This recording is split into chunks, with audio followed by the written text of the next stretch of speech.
Right, check 1 2. Check 1 2.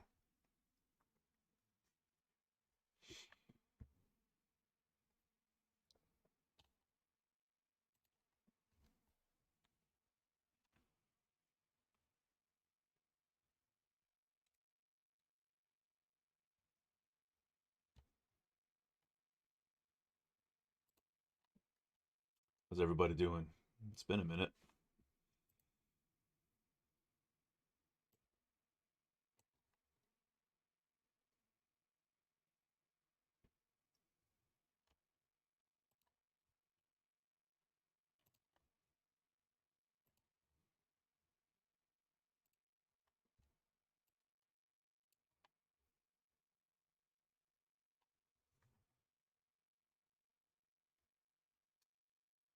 Hello, hello.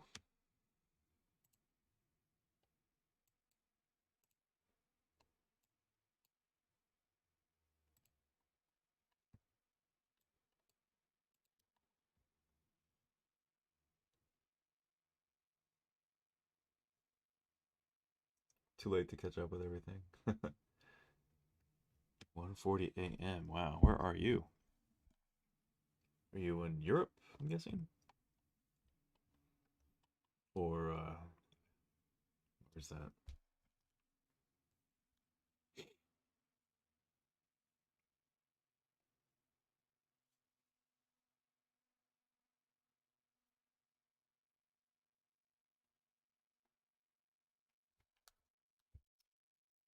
Iran. Okay. Yeah, Middle East. Nice. Well, thank you for the well wishes.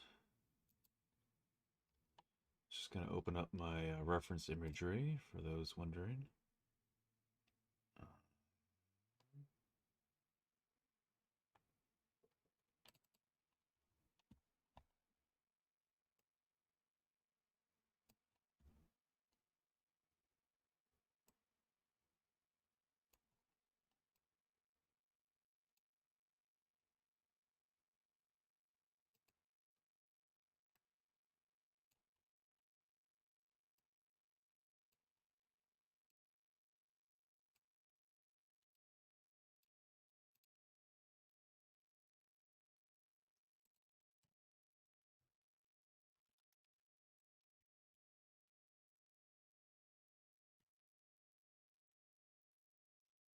and just gonna load camera.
Just trying to match everything up again, and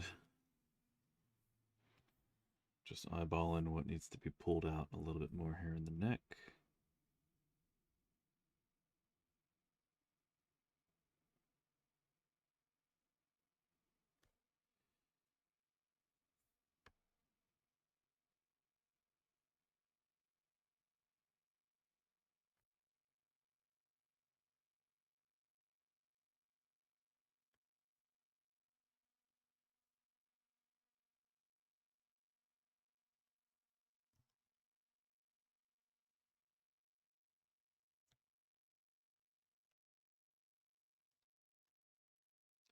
It's the sternocleidomastoid.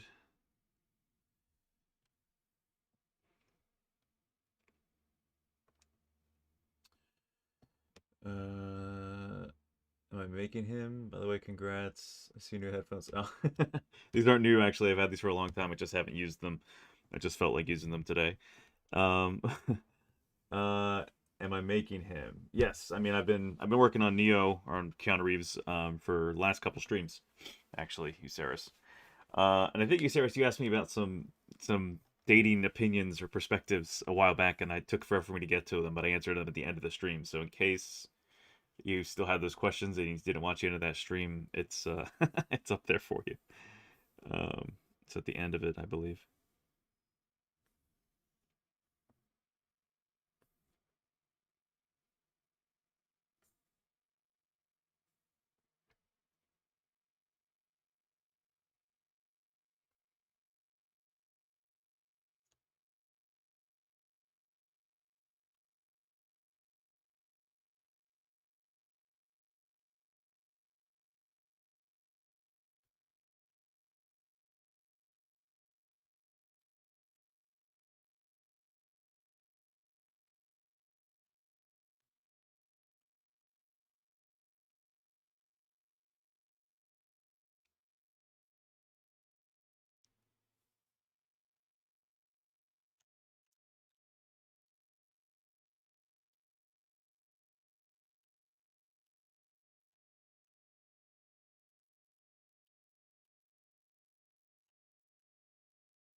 And so, in case anyone's wondering, there is a new version of ZBrush available. It's 2021.6, I believe. I haven't had time to download it. It just released like a few hours ago. So sorry, I won't be really seeing those new features from this stream today. But next stream, I should be able to.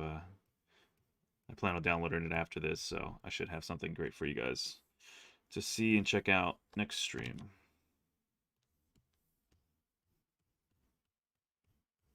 So right now I'm just using ZProject just to press the my model against the scan from Cyberpunk of Mr. Reeves's head.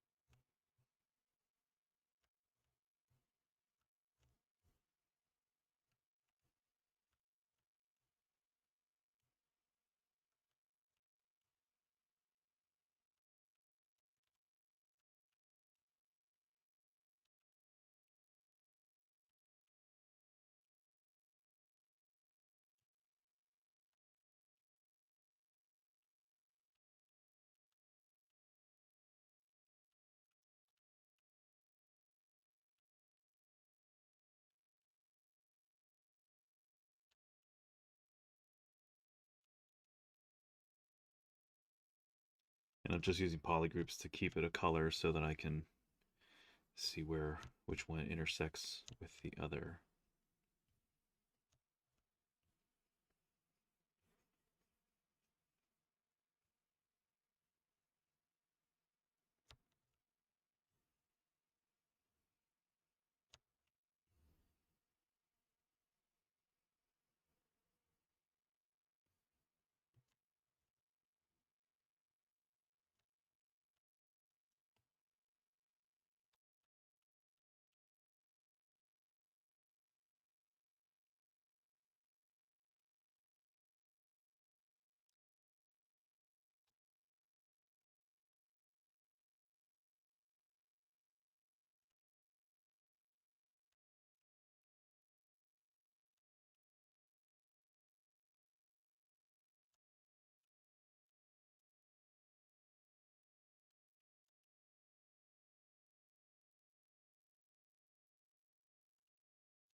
Answer it again, please. I like a girl and I'm extremely afraid to ask her out because I might lose a friendship.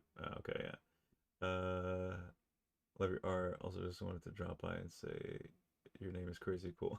Yas, thank you, man. Well, hopefully people will be seeing more of it attached to good stuff in the near future. Um, Suffering extremely nowadays. Jeez, Uceris, that's not good. Yeah, just ask her out, or else you're going to be wondering for ages what would have happened if you didn't. Yeah. Just wait until pain reduce. Do it again. Yeah, hilarious.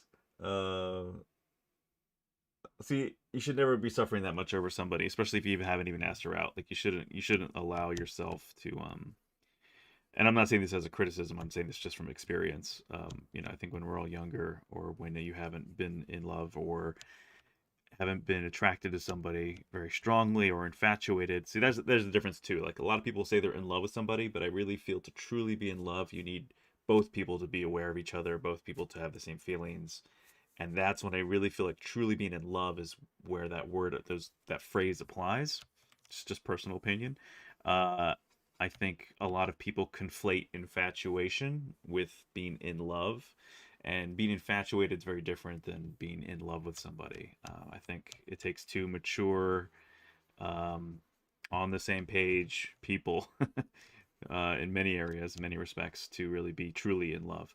I think a lot of people just are infatuated with someone else, and yeah.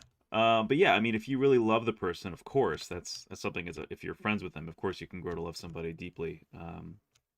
But again, if that love isn't fully reciprocated, then yeah, I think you got to be careful with yourself. You got to be careful with your heart.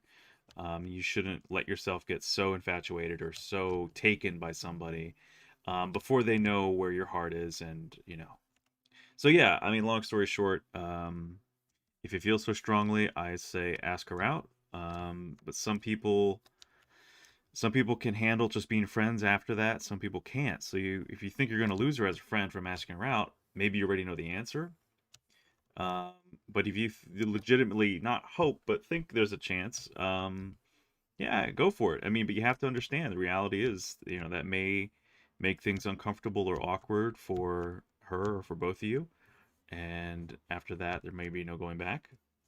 And so that could be the result. But I mean, I'm not a relationship expert. I mean, I'm not in one currently, and I am not dating anybody currently. Not married, no kids, nothing. But would love to find a nice lady one day. But I'm picky, and I know what I like, so I also don't just jump into one relationship after another. Pretty picky. So, and it's more so about the mind and the morals and the heart and all that. I mean, looks, of course, everyone wants someone attractive, like duh. But it's like I'm not waiting for. I'm not like she's not a supermodel. Like no, I'm not insane. I just you want to find someone who just has a lot of similar worldviews and also cares for themselves and their health and their family and whatnot. You want to have similar. The more you have in common, the better it'll be. That's another thing. If you and your friend, you have to have fundamentals in common. Your worldview, your moral compass, your ethics, all of that.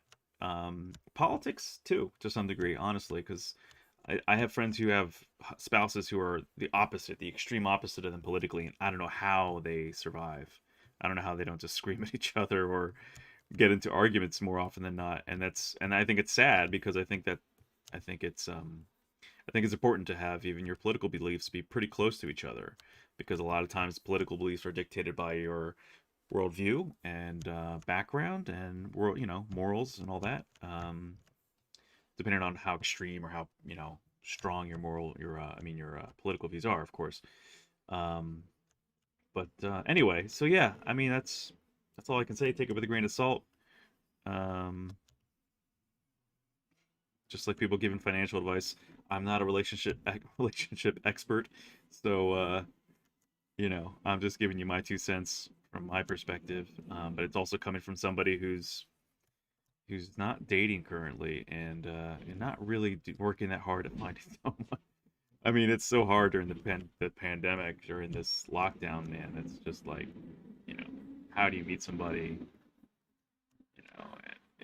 going out, general, even if you do find somebody, going out and having a good time is a little more challenging. So you go hiking, I guess, or can be away from people being like, "Where's your mask?" um. So yeah.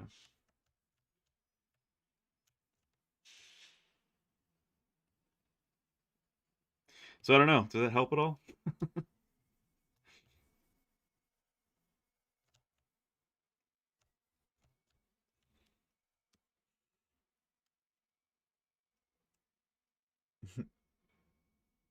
Ignoring her in the to the best of my limit.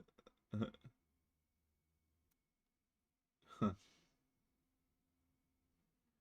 Huh. First time I caught your stream, so hi. Do you have a purpose for this model? Fun render print. Okay, so Ryan, yeah, this is gonna be if you're still here, sorry, I was answering a previous question about relationships. Yeah, so this is gonna be 3D printed, but this is a this is my I had originally sculpted Keanu from different photos. So I was matching him to this shot to be in the final piece, which I can show you. I'm aiming to make uh, this scene into the moment when he strikes the guy's head. That's where the moment where this happens. That's going to be the statue of Mr. Reeves kicking this poor stunt double right in the head at this moment. So his leg is going to be fused to this guy's face, and his, I keep wanting to say cape, I always have to struggle, his coat is going to be the trench coat is going to be flowing into the pillar back here, and so that'll keep him as like an A, kind of as an A brace to keep the rest of his body in the air as he's making the kick. So this face, as I was talking about in a previous stream, it's kind of a funny expression when you get really close, and if you see a higher res photo, it's a really kind of like it's a really funny face, as many people make, as we all do, doing different things in life, and we're unaware, and that's in such a fast motion, I'm sure that it's hard to. I did a lot of martial arts in college, and I'm just starting to get back into it in the last couple years again. And Yeah, it's just funny when you watch back footage of anybody fighting or even playing musical instruments, because I was trained a lot for a while in violin and classical guitar, mostly violin and piano. I chose classical guitar, but as a kid, my parents made me take music lessons, and I always remember seeing my violin teacher at all these different performances, and in these orchestras and whatever, and he'd always be making the funniest faces, and I would always notice that as a little kid. I was pointed out, and my mom was always like, "Don't say anything, shh," because it's like there's a lot of unconscious facial expression. So anyway, I'm choosing this facial expression to be it looks a little bit more cool and controlled, and not as so over exaggerated for reaching for that last kick. So this is the face that'll be attached to that pose, and so we're pretty good, pretty similar expression, and even the head is down, and so that's where, when we think about it, him rotating up, his head's down, a little bit of double chin. So yeah, so I think this is perfect reference for that. And so just getting there, and as reference for, so I was using the green guy, the green version of Keanu was my sculpt. It's already been conformed more to the cyberpunk scan that I found on DeviantArt. Somebody took the model, so this is the actual, or not that one. That is Nick Z's guy. This is the cyberpunk model of Keanu from the game. And I know they scanned his face for this, and so this is probably the most publicly available, accurate face of Keanu out there right now. And this is more from him like a few years ago, I guess. So, there's a little bit more weight in the face. Little things have changed, but he still looks like, they always joke around that he looks really young still. He looks like he did years ago. Pardon me. So I thought this was great reference for my original sculpt. And I was off in some areas, like my eyes were a little too inset in the head, and the ears, I think, were a little bit out more, and the head was a little bit kind of off a little bit. But I also started with just photos and had dropped it in the middle of working on it. So to my credit, I wasn't terribly off, but I also wasn't anywhere near done either. So to have this scan available is great. So anyway, so yeah, this is all going to be 3D printed eventually. But for now, this is just a matter of kind of matching up the head a bit. But since I already have some of an expression there, and it's definitely in the right direction, I'm not gonna like shrink wrap. I'm not gonna like Z wrap the whole head to the neutral pose because it's unnecessary at this point. So just kind of just matching up in areas where it needs it and where I think it would be helpful.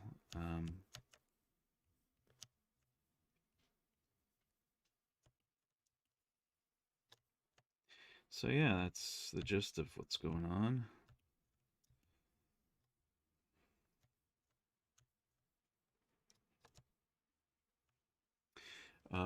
Sorry, I'm missing the chat. Whoa.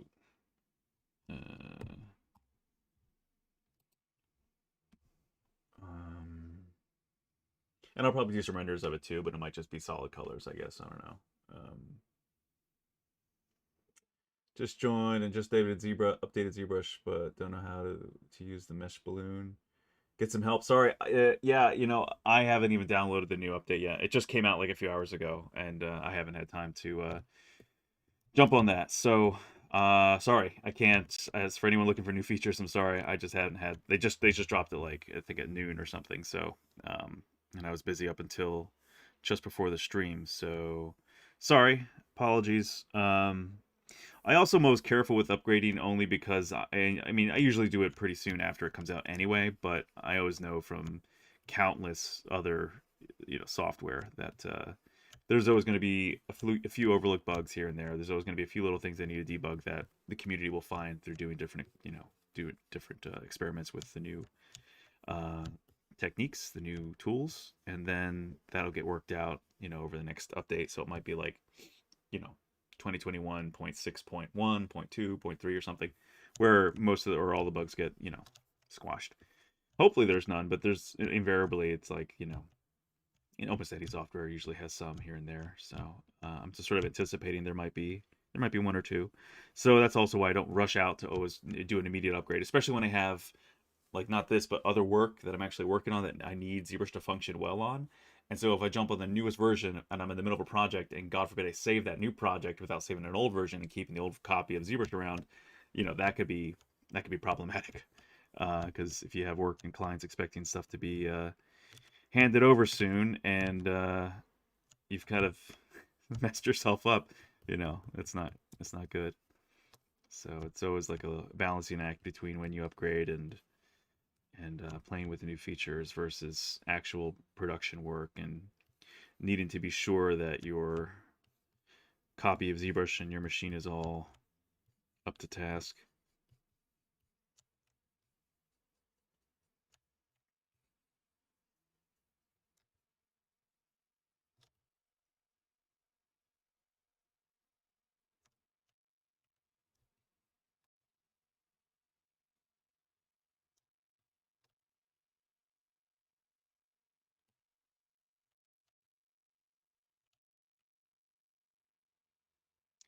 I should probably mask him so that just in case I don't want to start pulling. When you do projection, sometimes any kind of projection, whether it's with a brush or with regular projection, you can sometimes wind up getting elements or polygons or surfaces of the mesh that are too close together to intersect and then start to be pulled into different directions.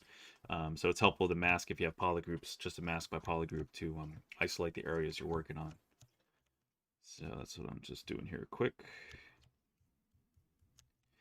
And let's see how far, because the brow would be furrowed, but it wouldn't be, I don't think it would be this far off muscular bulge wouldn't be that much at all. So I think I gotta push this back in there a bit. I think that's valid. Hey, buddy. My dog's over here trying to say hi. Hi. Good boy.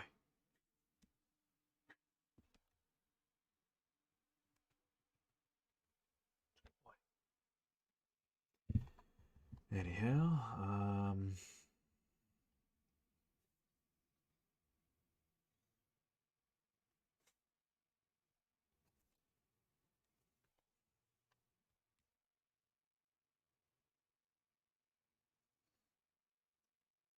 is this freelance work? Baby's first puke? No, no. This is just my personal project, personal fun project. I wish it was like official. I mean, I'd love to work on some actual Matrix property, you know, because I love the first film. Huge fan. If you can't tell by the poster behind me. Uh, I'm very curious. I'm very hopeful. I'm cautiously optimistic for the next film. The fact that Keanu has a lot of good things to say about the script in general, and that they have a lot of the John Wick guys working on it, I'm hoping that it's going to be. I'm hoping that it's going to be good and not like a repeat of the last two. Fortunately, I think the last two were fun in some respects, but they didn't hit the mark nearly like the first one did. And I think most people agree. So hopefully the fourth one here will be awesome and something worth all the time and money they've so many people put into it. A friend of mine is a stunt driver actually on it, and she was also a stunt driver in like the last couple matrices. So it will be cool. It will be cool to see her work in there. She's an extra in there as well, and also just to see the finished film. Of course, I'm really excited. Well, excited and hopeful and scared at the same time. I'm like, please be good.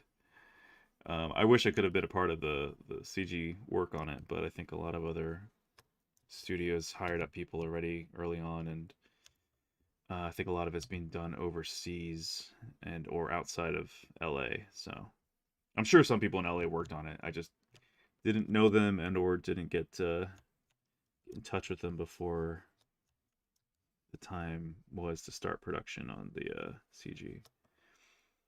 But it's incredible how many things are done last minute too. It's like when I worked on Lion King, I was brought on very last minute, and it was like too last minute. Unfortunately, that's why my work didn't get used. But yeah, a lot of productions will work up to like days before things get released. It's kind of crazy. You don't know if you're out there and you've never worked on a film or a show, you'd be surprised like how close to the wire they cut some things with visual effects revisions and everything in post. You know, it's like it's crazy how tight some things are. But it's also because a lot of times you can, in a sense, you can easily do that. You know what I mean? Like it's all digital. So if they say, oh, we want to change this, this, and this, or tweak that, or whatever, a lot of it you can just hit re-render, you know. And I think as things move more toward real-time rendering, that's going to happen even more, for better or for worse. So, yeah, something to look forward to.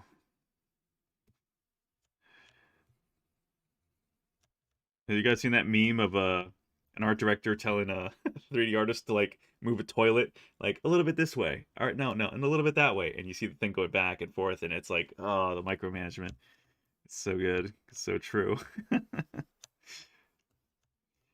The micromanagement or the indecision. It's so much of the indecision is out there.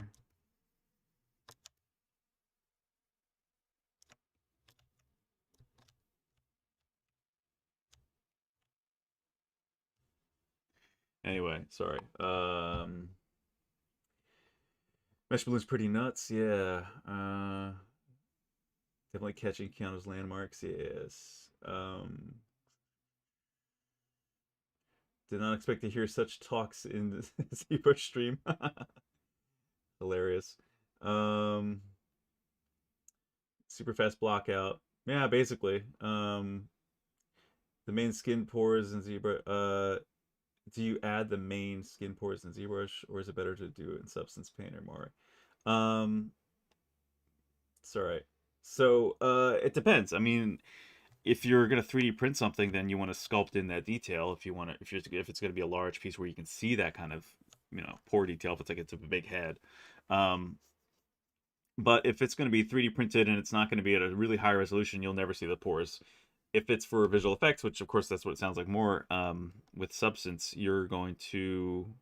I think it's really up to you. You know, I mean, again, it's like time frame, deadline. Excuse me. What what amount of time you have. But also, it's like, is it a personal project or is it a client project? You know, if it's a client project, just get from point A to point B as fast as possible. So whatever makes your life easier. In many cases, it might be easier to just do maps in Substance. You know, use XYZ textures. So it really varies on what you're, you know, it varies on the use case, you know.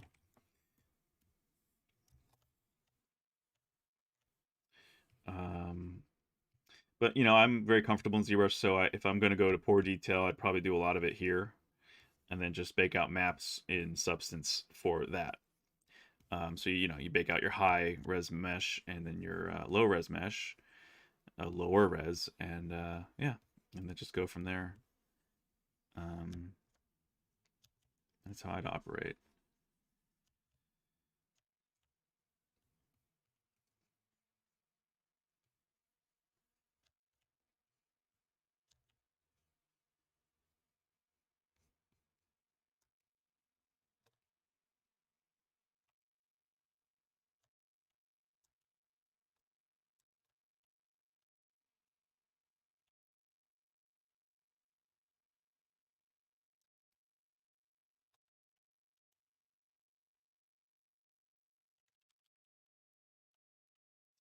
I'm debating how much to go with the cheek here because muscles are, when you're wincing, your muscles pull up, so they do bunch up and add more volume to the zygomatic area.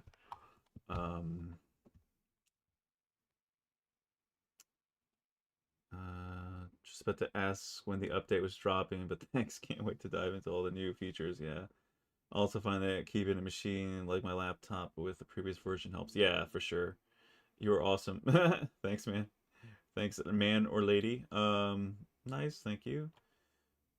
Fourth time's a charm. Are they seriously working on that? I thought it was a fan fiction. No, yeah, the fourth film's like, oh yeah, it's coming out like Christmas this year. Fourth film's definitely coming out. They've already filmed like all of it. I think they had a whole like, there was even controversy around their celebration party, their wrap party, because some people weren't wearing masks or something, and you know people just got to be crazy about it, just really antsy about it. Where did I get the 3D scan? It's from Cyberpunk. It's from the game. Am I going to texture him on stream too? Would suggest to do that with all details. Help us learn greatly. I mean, I could do some texturing. I mean, but like I said, he's gonna be 3D printed, so there's not much need to do texture in UVs. But I mean, I could do a little bit of a demo for that, sure. Use Mari for best res. Yeah, but I kind of hate Mari. I really don't like the user interface. I'm a bigger fan of Substance for sure. I've used Mari a little bit in the past in productions when I was at Pixelmondo and elsewhere, but I hate it. I'm definitely a bigger fan of Substance.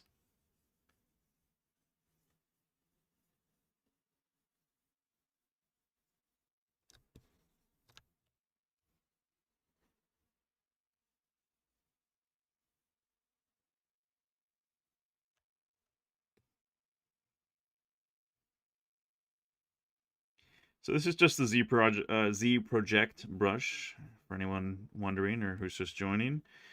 So I'm just matching up my mesh to the game scan of Mr. Reeves from Cyberpunk, and then we're gonna get into um, other details like the eyes, adding the eyeballs. Even the eyeballs might be placeholder. Well, no, they won't be placeholders. They'll have to be what I need. And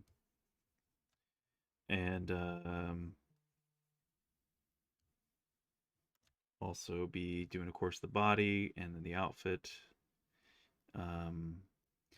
Nice thing about ZBrush now is we can do clothes very well in ZBrush, so I'm pretty stoked about doing that more.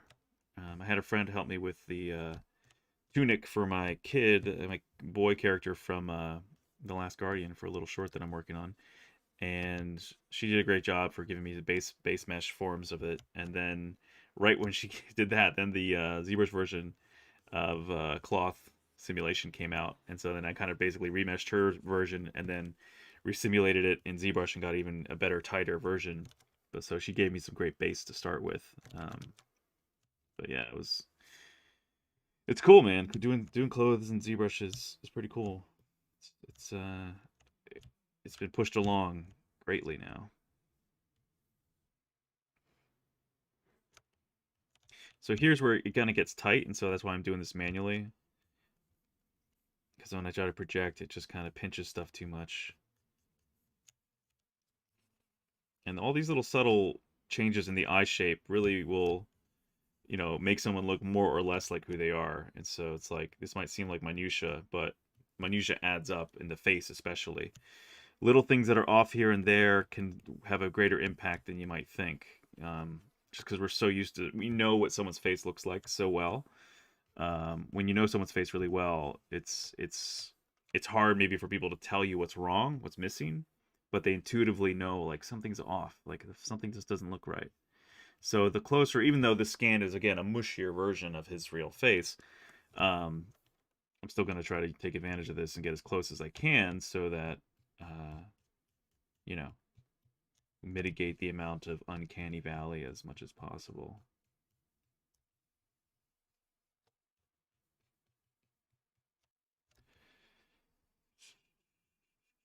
And the cool thing is, once I reach a certain point, I mean, I guess I should have, maybe I could have done this in neutral, but I can always just remesh the, original neutral post scan and use ZWrap to do that with the face. But once you have a good base mesh face of somebody, anybody, if they've done multiple characters, like he's obviously done John Wick, he's done Jack Traven from Speed, he's done Neo, of course, from The Matrix.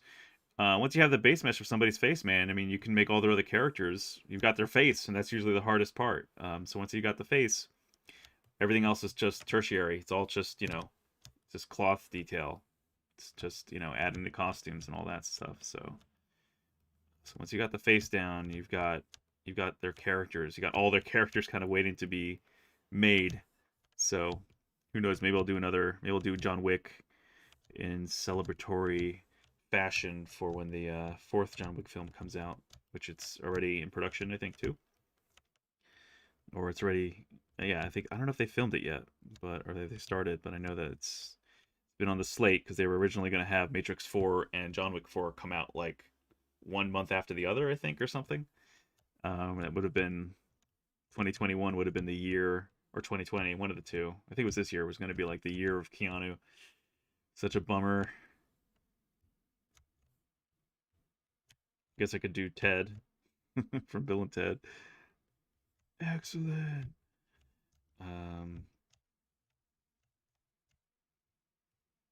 No. I'm holding Alt to pull the mesh out with move. Pull it off the normals, and then when I tap Alt and hit the other mesh, it goes to the underline mesh.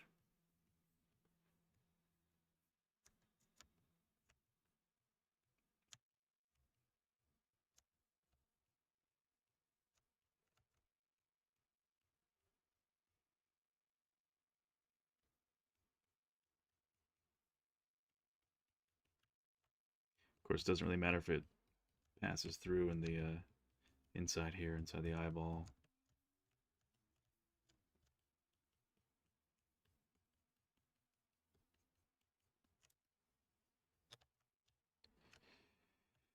Any other questions in the chat? Did we answer your question, you Saris? I mean, basically ask her out, but just be ready to lose her. I guess that's the best thing I can say. But I mean, I hope it works out. I mean, if she's cool, and you guys are right for each other, go for it. Jersey Rap Math, this takes too long. Yeah, I know.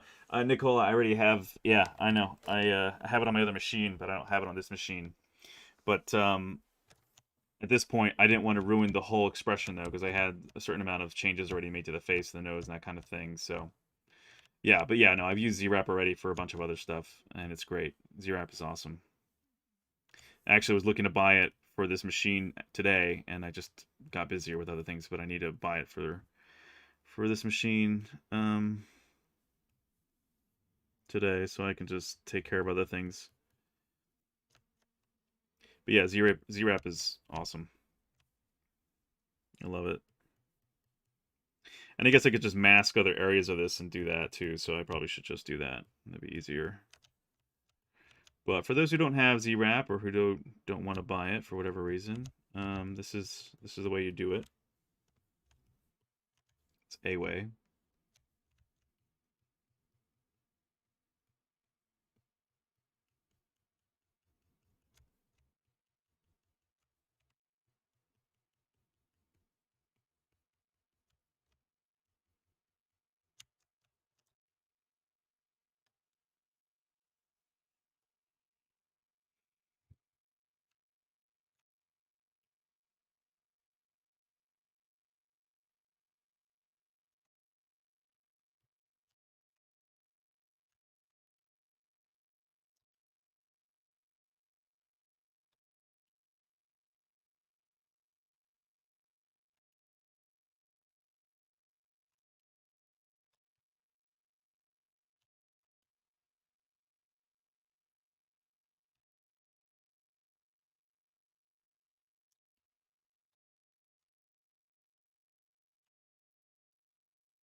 So Comics Legends asking when am I creating keys for 3D printing, or when you are creating keys, how much do you inflate the subtractive piece? I find that I keep having to sand down a lot in order to for the pieces to fit printed. Yeah. So you normally focus on the bone sections to start with. Um,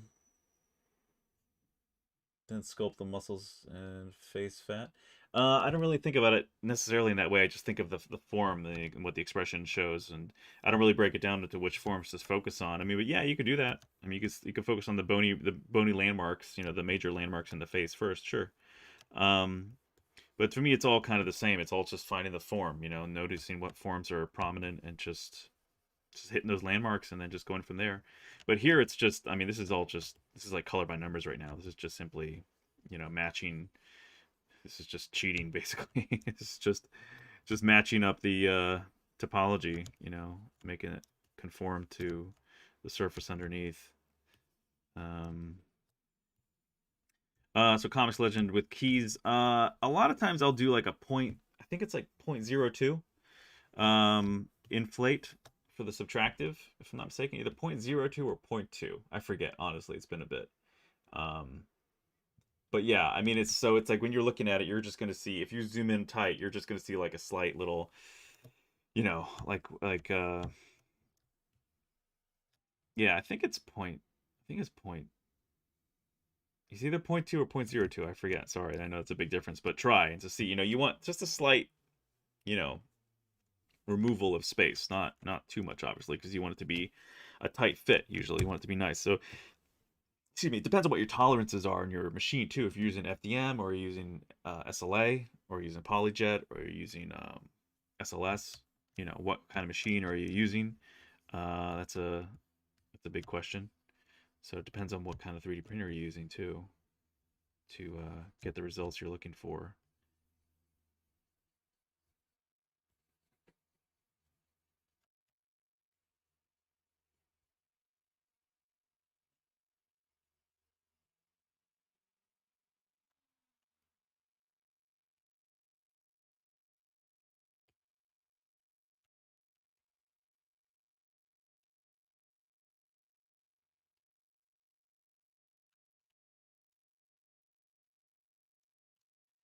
So what's going on, Euceris? You gonna ask her out then, or what? What's the deal?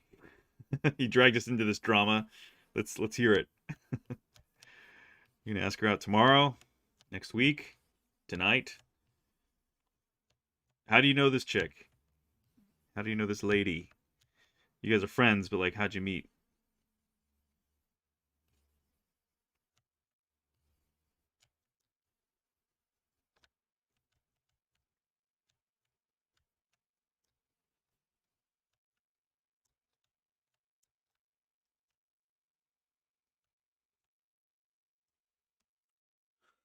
His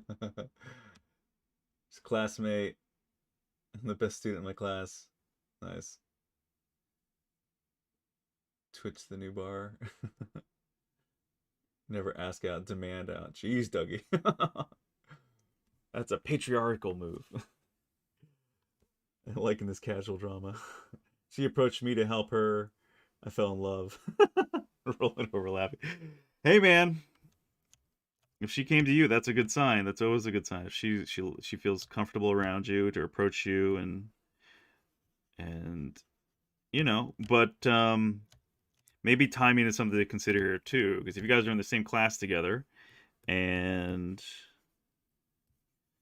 you guys are still in class together, you don't want to have to be in class together when it's awkward, if, God forbid, she says something else. So maybe use some probing questions, just make some casual conversation, which I'm assuming you have if you guys are friends at this point. Like, do you know her pretty well now? I mean, do you feel like you guys know each other's likes and dislikes and preferences, political stances, worldviews? Like, have you talked about some of those broader, basic yet personal kind of perspectives?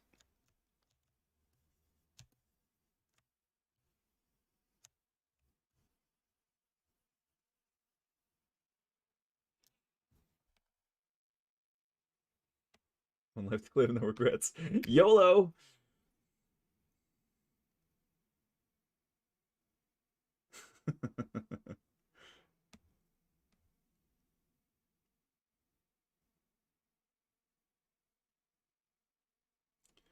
She needed help. She still approaches me when she needs help. Okay.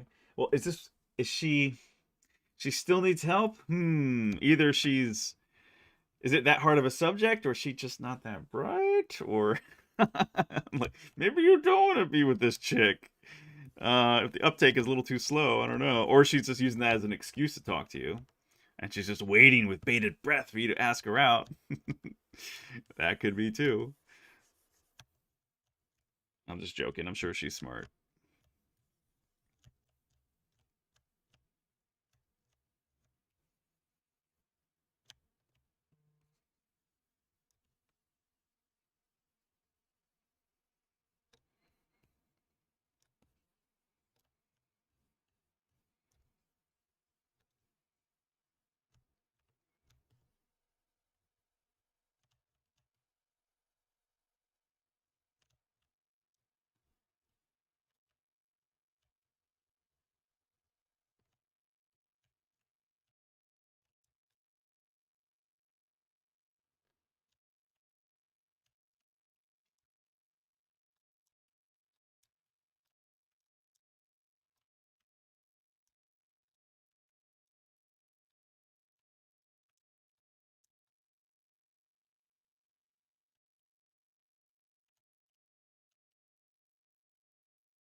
His ear needs to be adjusted a little bit. Just doing a little checkup here. Some funk is happening. I wonder if it's because of that extra light I added.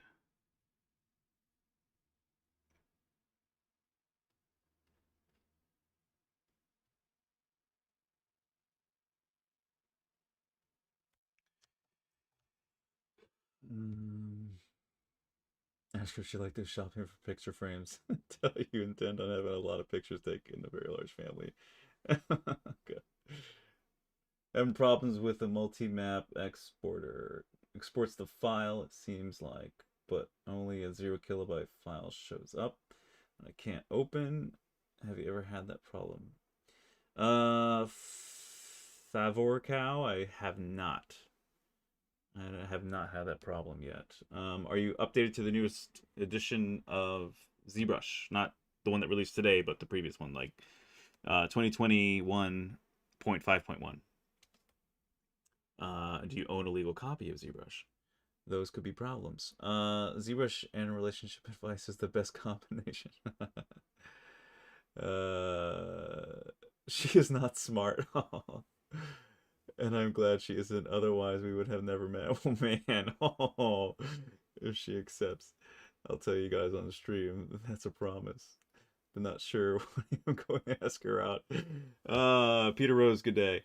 That one I just upgraded to the newest one today. Yes, I found a legal copy. Oh, God. Found? I hope you mean you bought a legal copy. All right, where I didn't say where did I get found out? He says yes, I have a legal copy. Okay, do it. Yeah, I'll call support. Yeah, honestly, dude, if you upgraded to the newest one, and it's doing that, it might be a bug in the newest one. Like I was saying earlier in the stream, every new version of any software usually has a bug or two, you know, typically, and it just doesn't get found or sorted until, you know, the general populace who uses that software uses it, and then they find it out and they fix it. So, and Pixologic's great about they're great about fixing bugs. So I'm sure it won't be an issue soon. Why is it doing that blocking pixelation thing? I hate that. It's because I mess with the lights.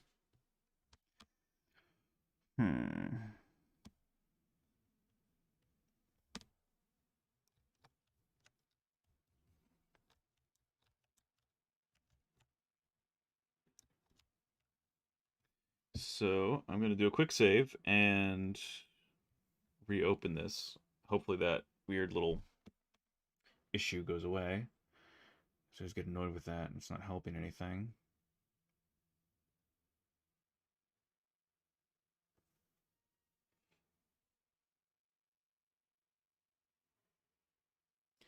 I'm the only one living in France with no prospect to meet any girls before at least 2 months. It had been the case for 6 months. Thanks curfew and everything locked down since 6 months. Yeah. He's gonna be deleting this chat like a madman if she ever finds out he talked on here. Yeah, really. Uh Come here and watch a ZBrush stream. And maybe Daniel can ask him like, oh man, dude. Oh, don't be a coward. Come on. What am I making? I'm making Keanu Reeves from The Matrix as Neo. I'm actually going to save this too, just in case. Neo 4. And file saved. All right, so we're going to close this down, reopen it. Hopefully that weird glitch goes away.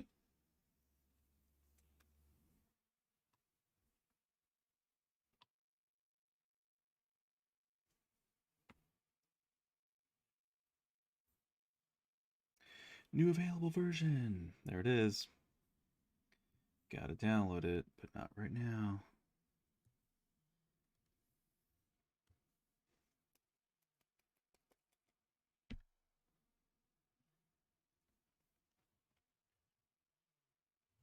Keanu is life.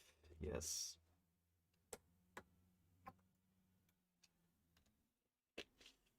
Keanu's the man.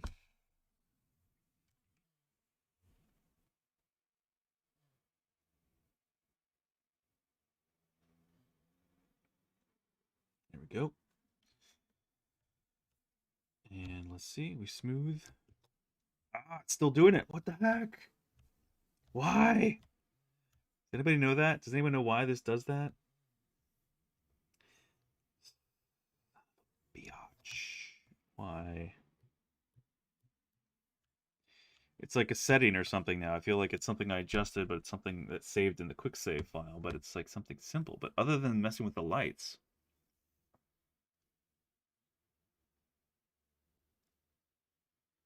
don't know. Hmm.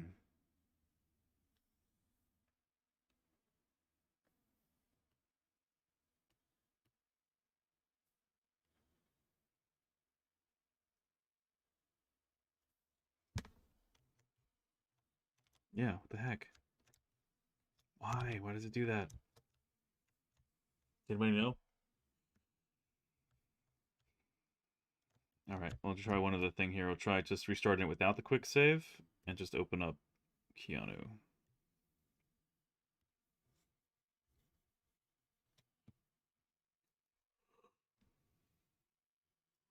Oh, excuse me. Actually, let's just try even doing this. Okay, so that looks fine. Yeah, I guess there's something in the quick save file. Serious question. Not enough resolution for how close you are to the sculpt. No, it's not that. It's almost been a year working with hard surface and Cinema 4D and ZBrush sculpting. As a beginner, what kind of jobs should I look for to make some money?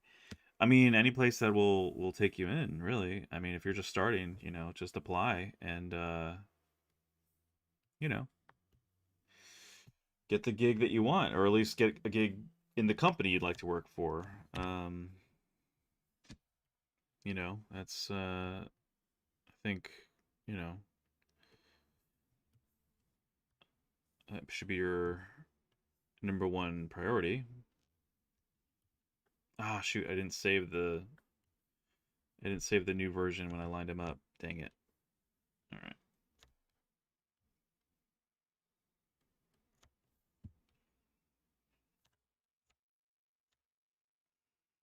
No, not too far off.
I think I might have his nostril up too much on that, on his left side or right side. Interesting. Hmm.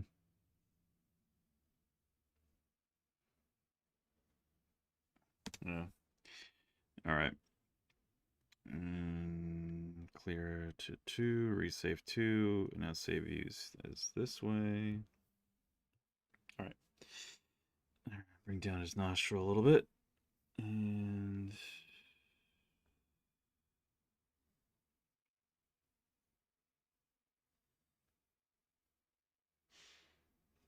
oh wait, focal length. I think at that 100, it can make a difference.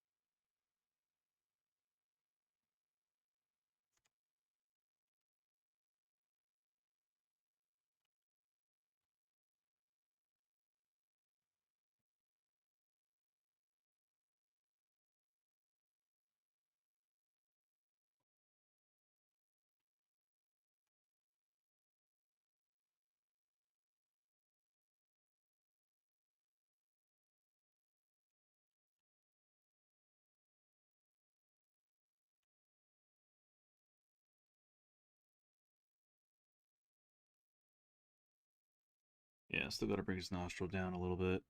And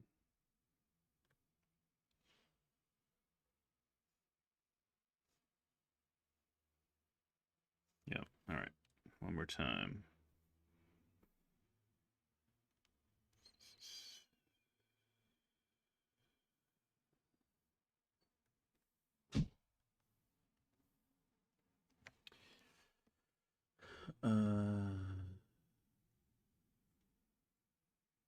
After how long did you land your first job or gig?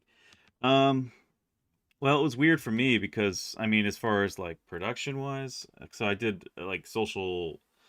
So I was learning from it's back in 2012, I think, or yeah, 2012 or 20, yeah, 2012. I was learning at ZBrush workshops, which doesn't exist anymore, and that was founded by former Pixologic staffer Ryan and his coworker slash right hand guy who knew a lot about 3D. He still does.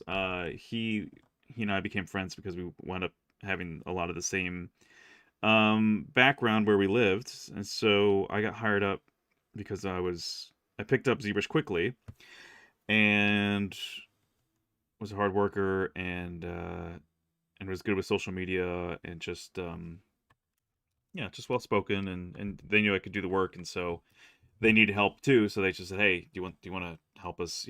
Be a moderator and help field basic questions that you know about ZBrush now to students." And so it's kind of doing this, except not with the camera and not in voice. It was all like email and messages on forums. But I said, sure, why not?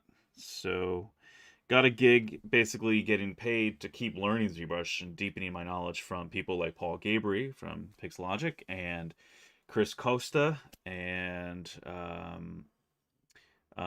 Cesar Day Cole Jr. And a bunch of other. I mean, Meets Myers was in there.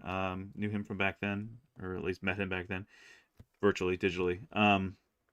So yeah, so that's where I got my start. And then I got a job with Sight and Sound Theaters doing 3D modeling for 3D printing and all that.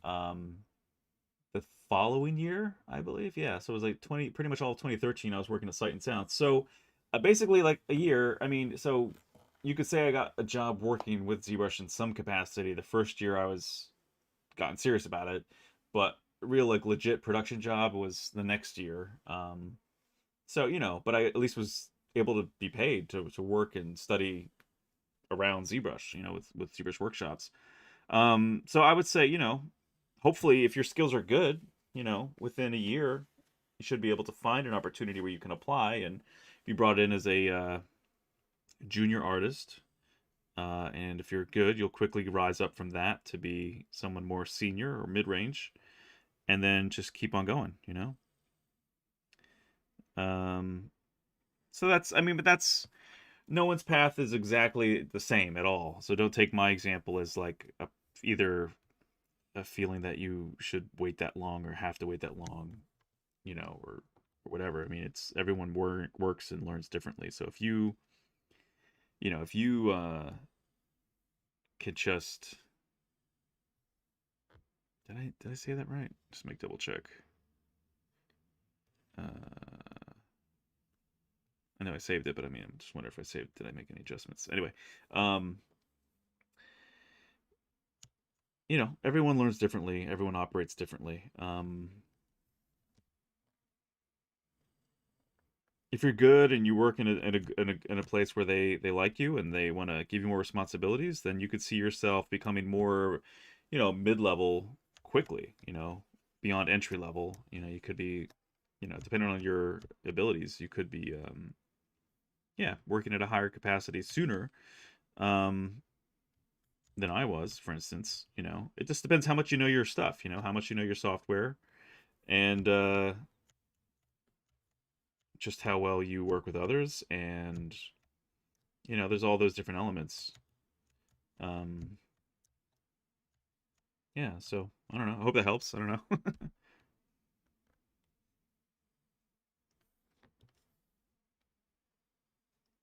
I mean, basically, there's no like one set path. You know what I mean? That's all. That's all that really should be gleaned from what I'm saying is that this all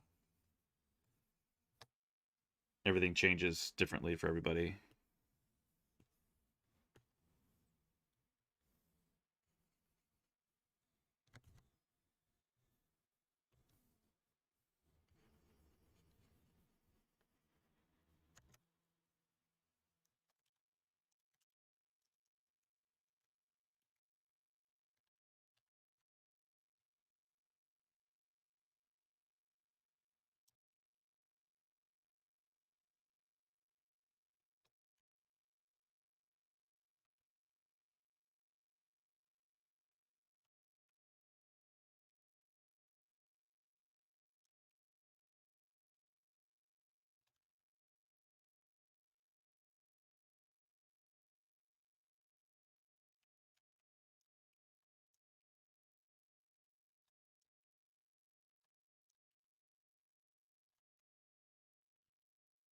Yeah, dang it. I screwed up the ear.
Using the form soft here to add a little bit more mass to his buccal fat area where he doesn't really have much. Because it looks like he just had a little bit more weight in the face, or a little bit more fullness here, I should say. Maybe not weight, but fullness in the cheek area than the more gaunt parent look that I had going here. Could just be lighting too, to some degree. Lighting can always really give a harsher shadow and a more, you know, indented look, depending on how the angle of the light goes against the zygomatic area. Looks good.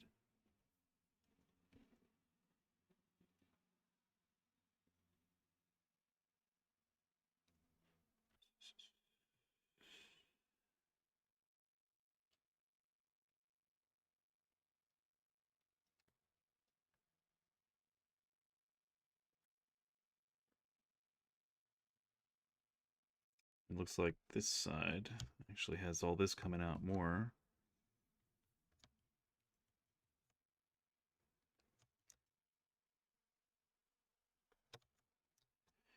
That tension. And this could be even from a clenched muscle, the jaw. Not sure if you guys can see that, but unclenched, clenched, like bulges out more.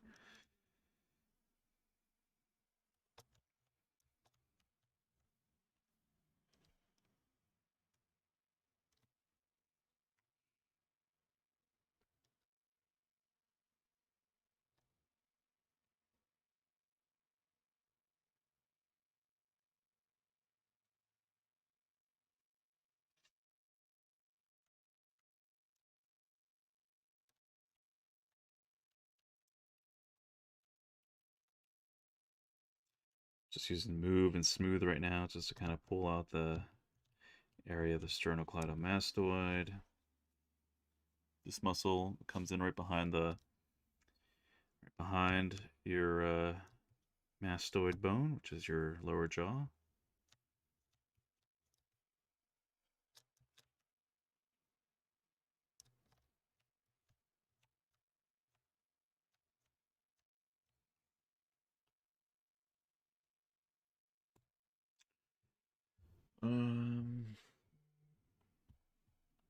The Painted Dragon, good evening.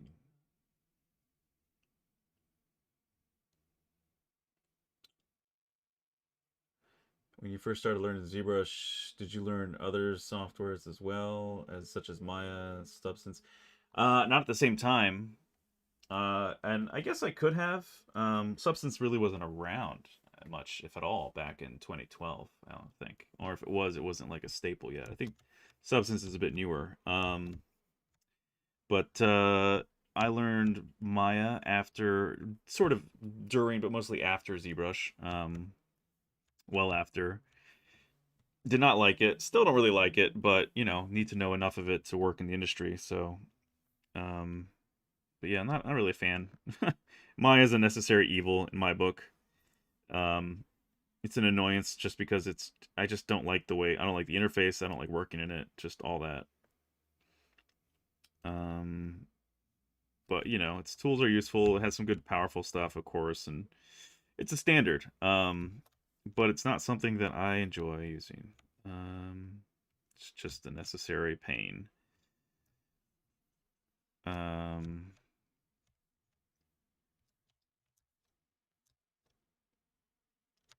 Substance was later. Substance was much later, as in more recently, actually. In like the last couple years, have I really gotten more familiar with Substance? Um,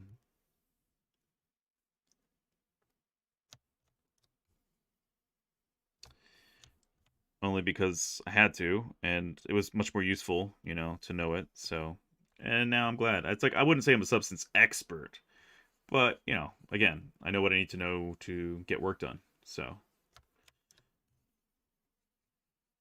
and I'm still learning here and there little things like little tips and tricks, but you know, sometimes you don't know what you don't know until you realize you don't know something, and you're like, well, hey, how do I do this? So then you just hop on YouTube and Google it or YouTube it or DuckDuckGo it, and then you learn something new. And you do practice it a couple times. Sometimes, a lot of times, and you'll find this story to be true for a lot of people in the industry, especially in special effects, like practical effects. I've found this. I remember hearing like John Rosengrant talk about this from Legacy Effects, whom I've met him a bunch of times and really admire him and respect the dude. And it's funny he was talking about how I think it was on Jurassic Park they didn't have a lot of like chances. They didn't have more than one chance really to nail the T Rex and some other production animatronics. So, and then he said this for a bunch of other films too. Like a lot of times, the one shot you have is the only shot you have, and the production company and everybody is depending on you and your team. You know, the whole group of people that are working on X to get it done right on the first try, and that happens a lot. But sometimes failure happens too, where it's like they have to push things back because something has to be done right and it just fell apart, just didn't work right. You know, I have that happening here and there with some 3D prints where it's like you could be the most experienced artist doing all kinds of work, and sometimes things just don't work. Sometimes a machine fails or power goes out, and then you got to restart the whole thing, like what happened recently to me. Like just the other day, I'm so frustrated. The machine said it's a brand new Form 3. I mean, like if it's a few months old or whatever, but or maybe a year old now. I don't know. But anyway, it's new, and it just said it had an unknown reason for resetting. I was like, damn it! It was like 75% done with this 2 day long print, and it just failed. It's like, and it wasn't that it failed because anything I did wrong. It's just something happened with the hardware and the power. Either power went out and turned back on, and I didn't know, you know, or because here in California we always have like rolling brownouts now and then. It's so annoying. Here in LA, I should say. I mean, I'm outside. I'm in LA County. I'm not in downtown LA at all. Like, ugh, I hate downtown LA. But anyway, so yeah, you never know. It's just but so you'll learn new things as you go along, and you'll learn new techniques and new software as you're growing and learning more as an artist. You know, certain things will just uh, be brought into your world when you need to know them, when you need to learn them, and not much before or after. You know, it's just how it goes.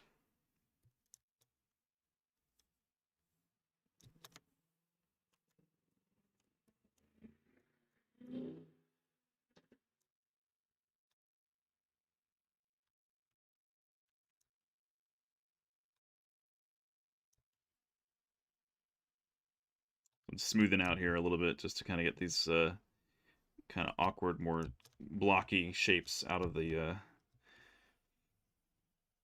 nostrils. Oh, whoops, wrong one. Derp.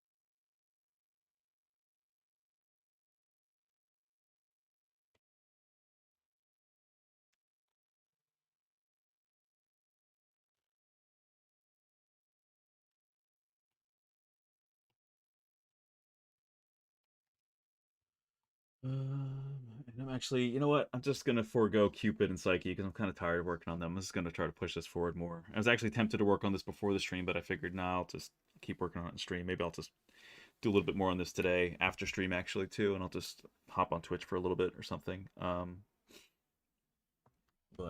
what else are you guys saying? Um, will I texture? Will I use texture XYZ map for poor details? I mean, I could, but I don't think I'm going to go to that level of detail in this because this isn't going to be a render. This is going to be a 3D print.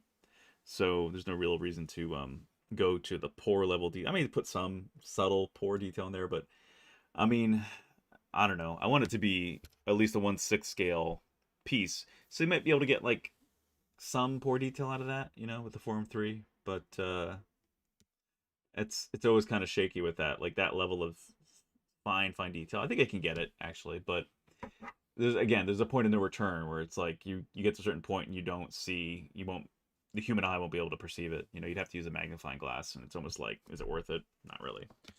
Uh, so I'm noting both head busts you're using in conjunction with the ZBrush brush. What exactly are you doing? Projecting. Okay, so I think you just answered it when you spoke on giving the model cheeks a bit of fullness. Nice. Yeah, no, I mean, one that has more expression and is a younger version of Keanu, which is the one I'm working on right now. And the one I'm using as a base for this is a scan from him that was used in the game Cyberpunk, which is from the game. It's the game model. So this is the game model. Turn off transparency from Cyberpunk, and so this is him in the most recent couple years, and so I'm making a younger version of him. Also, the position of the head creates more of a double chin, and there's a tension more in the sternocleidomastoid area because he's doing this. You know, he's kind of making that like flared nostrils, wincing kind of like, you know, stuttering expression.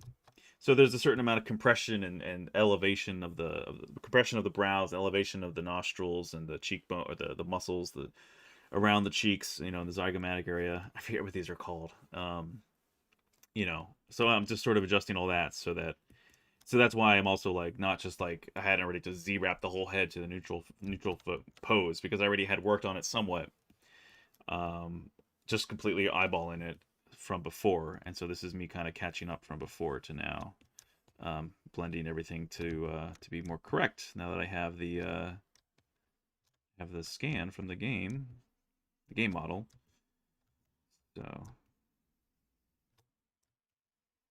So this helps a lot.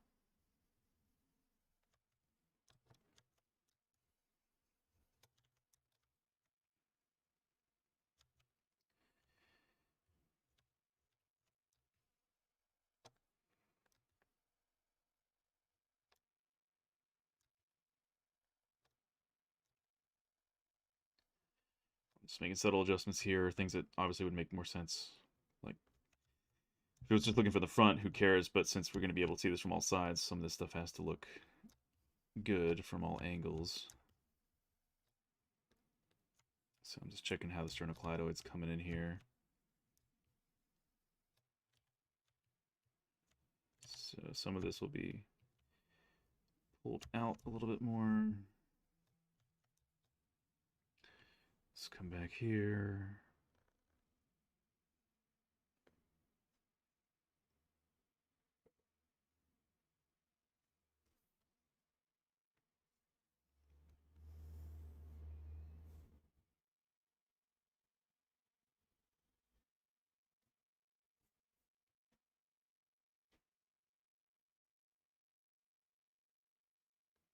Interesting. I'm looking at the earlobe here, and it's like I can see his earlobe here, but in the shot, you don't see that part of his earlobe, and I'm wondering what is causing that. It's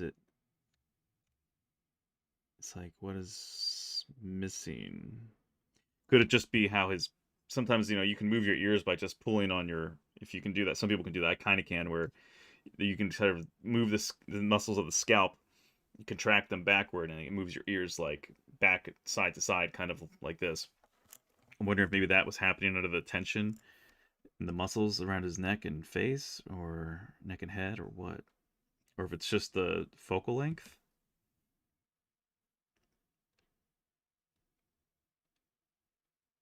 could be, well, focal length would have to be fisheye almost to like to miss the earlobe like that, so that doesn't make sense. I don't know. It's weird. Unless he had some work done on his ears, which I highly doubt.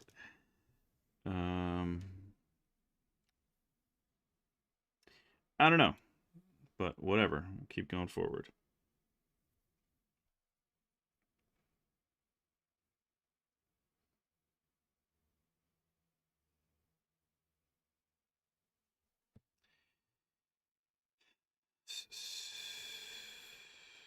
And I know the hair doesn't match. It's just, again, placeholder. It's not anything final yet at all. I guess I could push some of this back just to have it match better.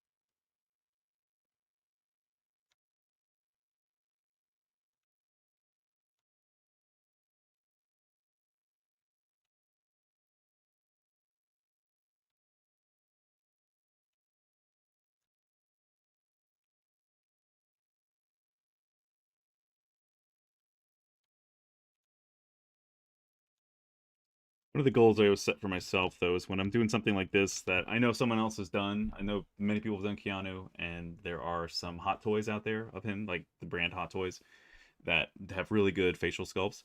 Um, that's always kind of my bar. When I see that, I'm like, it has to be as good as that or better, you know. And in some ways, I know I can be somewhat better because I'll be 3D printing it myself, and it won't be sent anywhere and mass produced and molded and potentially lose some of that detail and then paint it on top of that and lose more detail, you know, or if they don't pull the molds just right. You can get those variabilities and decrease in detail if someone doesn't do a great job. So that being said, since this is going to be mass produced or anything, you know, I try to put my best into that, and when I have it printed, it should look exceptional because, you know, it's me doing it, and it's me taking the time to do it right and not cutting corners or rushing anything. So that's why I take the time I do a lot.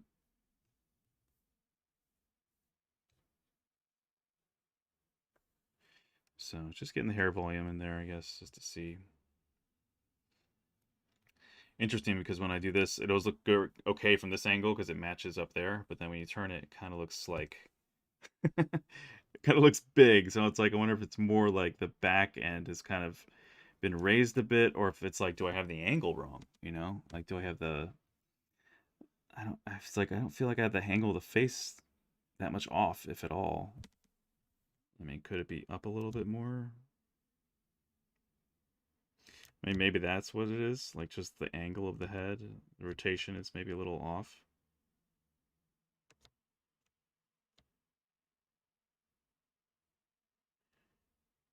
But it's hard to really mess too much with that because I have the scan, so his face still, the major landmarks are still there.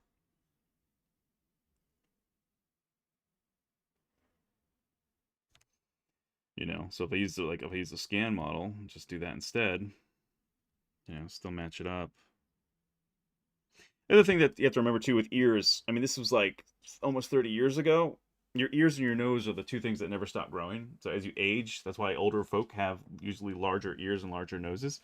It's because they would keep growing. So that could be the discrepancy here too, is that maybe that much of his earlobe is 30 years of growth, 20 years of growth. So that could be other problem I'm not thinking about until right now. So that would be a valid point. Also, something funky to think about is if someone has plastic surgery. So if someone has their nose and a lot of points underneath in the septum and different areas cut, especially with ears, if you have them cut, either cut off and reattached or major areas cut and then sewn back together, that can change their growth and actually stop its growth from continuing. You'll still have blood vessels flowing in there, but I've heard people say that that happens a lot, where if someone has surgery done, That's why some people who are older have their faces seem a little awkwardly disproportionate sometimes if they had surgery done in a weird way, or it didn't go quite go the right way. You can have older folk who've had work done and their nose might look either kind of abnormally small or just off somehow, and the ears could also have a, you know, which it almost in some way sounds attractive because like once your nose and ears have reached a certain point, it feels like they're a nice proportion to your face, and after you cross a certain threshold, they'll start to become disproportionately large, which makes sense for those who are elderly, but still it's not the aesthetically perfect look. You know what I mean, for your proportions of your face. So it's almost like there seems to be kind of this like really vain, if you're that vain, incentive to be like, I think we're gonna have like surgery done not for anything cosmetic other than just inhibiting their growth. So you'd almost want to have a surgeon go in there and just make cuts and then sew it back up and not even changing really anything of your features, but it's changing the future of how your face is gonna look. It's crazy to think about, but interesting. Interesting how the body reacts to the damage, essentially, like how it's surgical editing, surgical damage. So here we get in just a quick little comparison.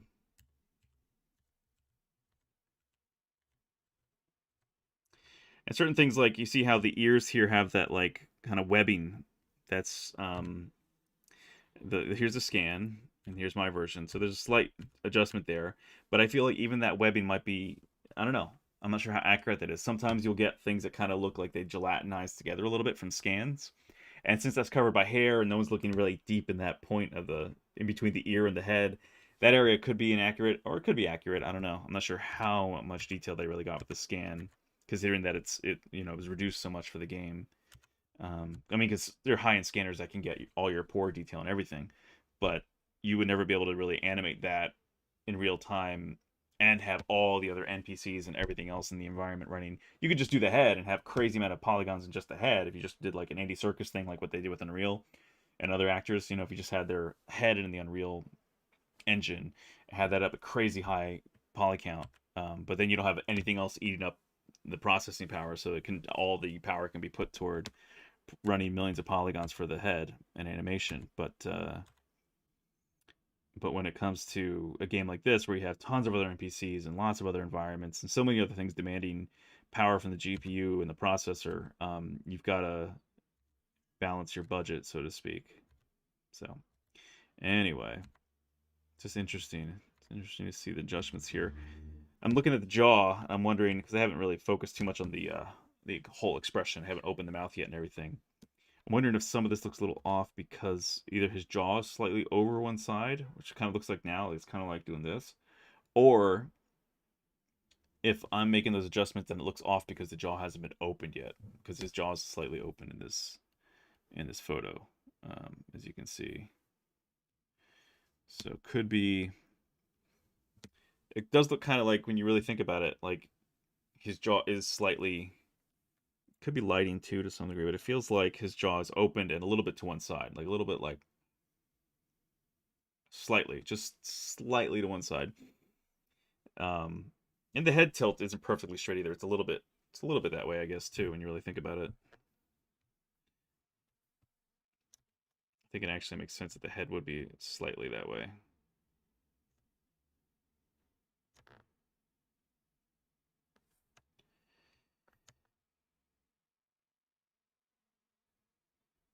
And that could be what threw me off before.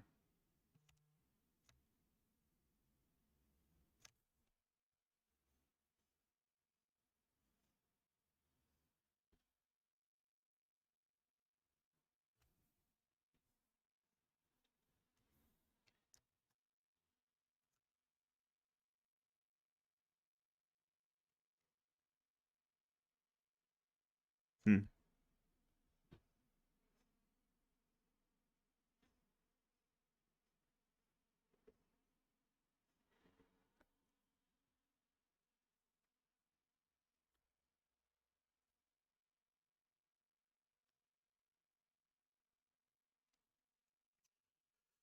Sorry, I'm missing chat. I know I haven't really been paying attention.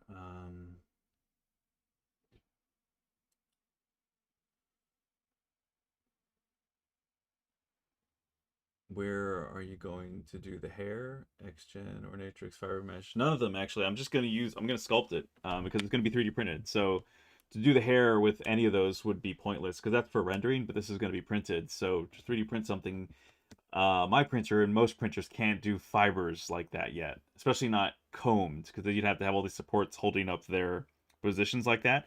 You'd almost have to be able to print hair. You'd almost have to be able to print fibers that could actually be styled, cut, and combed like a real person's hair. That would be the only way to really get accurate hair. Just kind of bananas, you know. Even if it was like gelled hair, like it was still like kind of like crunchy, kind of like, you know, harder, but would hold its shape. That's the only way you could do that. That's pretty hard. I don't think most printers, like 99% of the printers out there, can do that. I've seen some experimental prints where they can get like bristles, but they're coming straight up, and when you brush them, it's just like a toothbrush kind of bristle printed. So it's like a comb, but it's just like, or like hair fibers, but they're going just straight up, and they're so rigid because they'd almost have to be in order to be printed that way. You wouldn't be able to get strands of hair flowing like that, not with the current printers right now. So it'll have to be sculpted hair.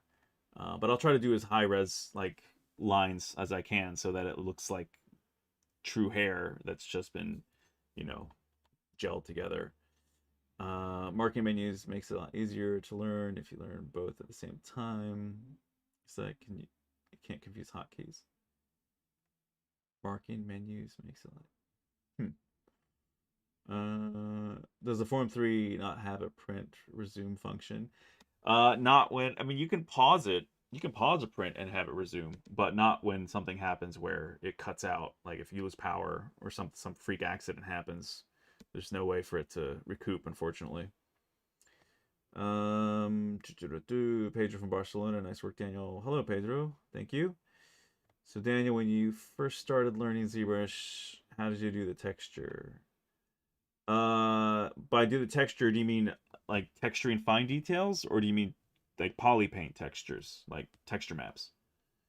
Um, Yo, thanks a lot. Love the way you interact with your watchers, subscribers. The best money I've ever invested, the best graphics design software that I find is definitely worth the entire price. Hell yeah.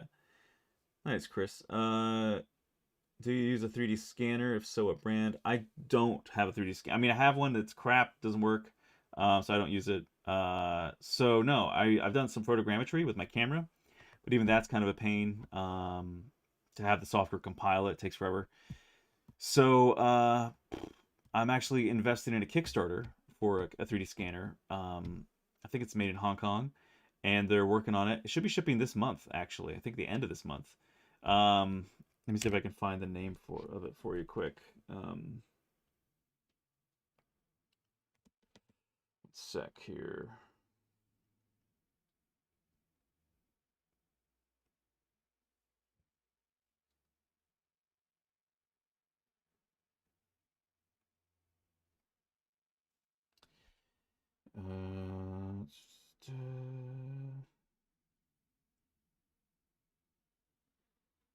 All right. So yeah, okay. So it's called the Revo Point Pop Precision 3D Scanner. So by Revo Point 3D, that's the name of the company. And if you guys can see, that's the Kickstarter. Let me see if I can find them on the browser. It'll be easier to show you guys.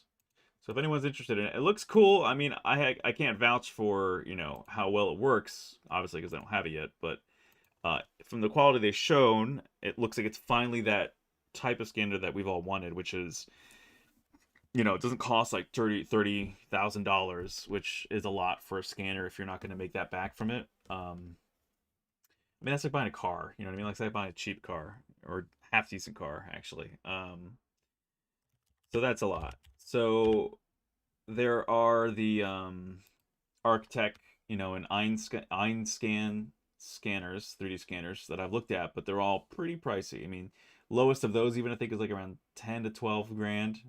That's still a lot for a scanner, which is like, again, if you're not going to be making that from the scanner, uh, it doesn't make sense for most people to drop that kind of cash on it. Okay, so here's the scanner. Let's full screen this quick. So this is what I ordered. Hopefully, it all comes together. And it comes with a bunch of this stuff, yeah. So, yep. Infrared scanner, RGB sensor, projector, infrared scanner.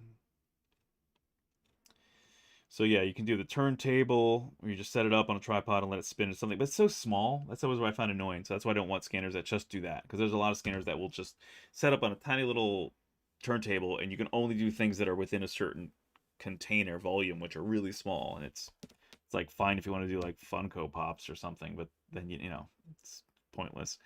This is what attracts me much more: the free scan, where you can actually hold it up against any sized object in general, or human sized or larger, and scan it that way. That's what appealed to me about this, and the fact that it looks decent. You know, here's another example where they actually went the whole way around this guy, and this thing's like the size of a child. That's a pretty big statue, so that's great. So, I mean, if this is accurate, if this is all truthful, which I hope it is, then this is just great results. Here you got a very decent scan of a face.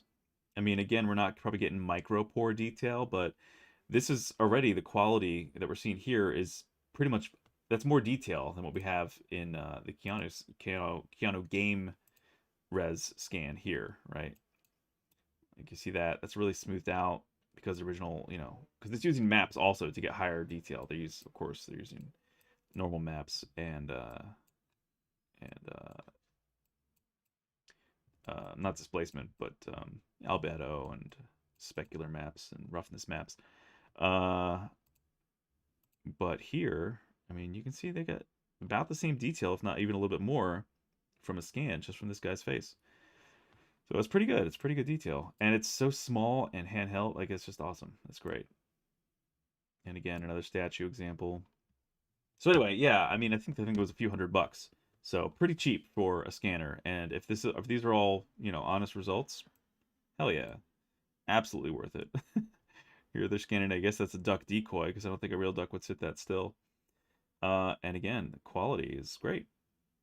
So this is awesome. So this is a great way to scan models you already have, or statues, or nature, or toys, or whatever you want to re-engineer or print yourself or cobble together, kit bash. It's pretty awesome. So yeah, I'm looking forward to receiving it, and definitely gonna put it through its paces and see what I can do.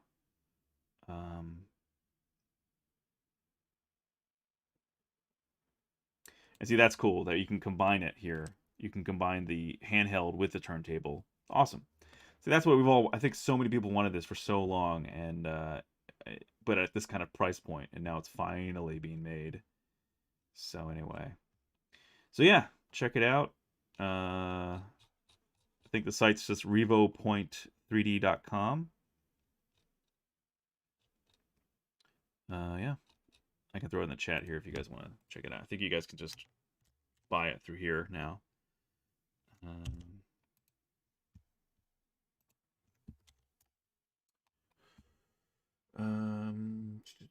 Does a Form 3 not have... Okay, I already read that. Can you review my model of Cain Vasquez? I guess so, sure. Where have you posted it? Send a link. You can see personally and show corrections if you are free. Okay. I mean, yeah, it's yeah, I can do some critiques, no problem. That's something else I've been thinking about doing, is actually like offering some one-on-one training for people. I've had some friends talking to me about this for a while, and I've taught a course with Noman a while back, and it's still up there and it's still available. But I think it makes more sense for me to be able to go one-on-one with some people, and actually charge them a fair rate, and just give them training one-to-one, or do a group class where we can cover certain topics and go forward with that kind of training here and there. So I'm thinking about starting that up as well on the side here, but I don't want to go the exact same route that so many artists have, because there's a lot of piracy that happens, and that's extremely aggravating and just dishonest. So it would have to be more of like one-on-one kind of stuff, where there would be reference points available and some notes applied, and videos, but not the full course online to download so that everyone steals it, because that's always what happens. So it would have to be more for people who are serious, who have the budget to pay for it, and you know, there'd be a way to reference, what you can learn and what you can reference and blah blah blah. Anyway, I'm just sort of thinking out loud, but it's definitely going to be something different than what everyone else has been doing, because that system barely works. It always gets pirated, and it's really annoying. So, so yeah, I think what I would do is probably create a curriculum that would be around a book, a physical book or two that you would be able to, not mine necessarily, but those some that are already out there, and or YouTube videos, and then it would be me coaching you and talking one on one with some people. So that's probably the idea. So I'm actually thinking about probably starting with a group class first, and yeah, it would be select people. Like I'd probably screen even people who I'm going to talk with, and we'd have some exchange of information there. So that it would be all in the up and up, and not recorded. So people have to pay attention, take notes, and then I give them links to either purchase a book or watch a video that's already on YouTube, that's already free, that's out there. And so that would be kind of the plan, I think, something a little bit more personalized, and a good hour or two with a few people, like not a lot, so that everyone gets enough attention to get their questions answered, and they actually learn. you know. So anyway, spitballing, but that's kind of a general idea of what I've been working toward lately. Thinking about doing that. Um, so yeah, something to think about if you guys are actually looking for more serious training, and it's getting a little bit deeper into ZBrush, or a little bit more into answering questions that are very like specific. I think that's something that I'll be figuring out how to offer soon. So yeah. Anyway,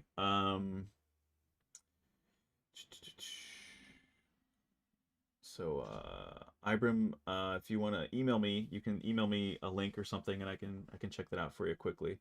Uh, what is a good quality budget tablet? I mean, if you want to find like a used Wacom Intuos, you can get something that's relatively affordable. That's just a few years old. You don't even have to go back very far. But go on eBay, look up Wacom Intuos tablets. But if you want a Cintiq, like a screen that you draw on, which is what I'm using, um, older Cintiqs, of course, will be cheaper. They probably won't be 4K, but then again, I found that in ZBrush in 4K, everything gets too small sometimes. So there's you can change the button sizes for sure. You can change the UI size a bit, but I found generally, excuse me, actually this screen is 4K, but it's being reduced a bit, or ups or downscaled a bit, so that it's just a bit more manageable. But find a good Cintiq. I think you can find an older Cintiq that's in decent shape, and you can get it for a better price than obviously paying full price for a new one that's current.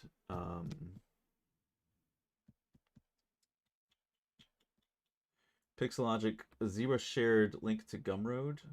Not sure what you mean by that. Took a peek over at Sideshow's Neo. They have his hair with a lot less volume. Interesting. Yeah, yeah. The volume here it feels weird. Like this definitely doesn't look. I mean, maybe the hair was actually pushed up from the pillar behind him. I don't know. Like this definitely doesn't look right. Like this isn't the final hair at all. I mean, because what looks right from my perspective is like if we look at this, like what looks right is more that. So my question is just, I'm thinking out loud here. It's like, is what's doing it in the view that we have? Is it that it's actually like pressed up? When you have your hair combed back and you press against it, it kind of like pops up. It sort of does that naturally because it's being compressed. So I'm wondering if that's what's causing it.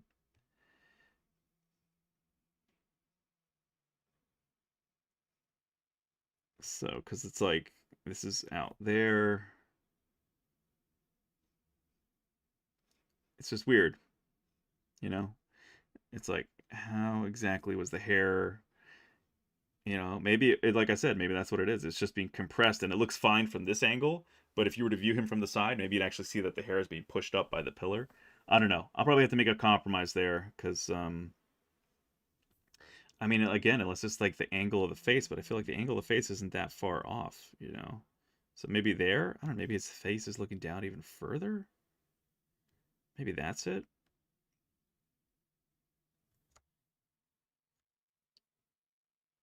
So let me see here. And that means that the nose is even more snarled. Like there's even more compression happening and elevation of the nose.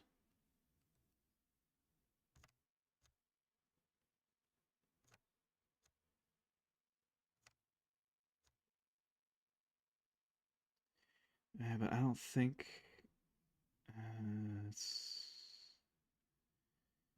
just an interesting puzzle.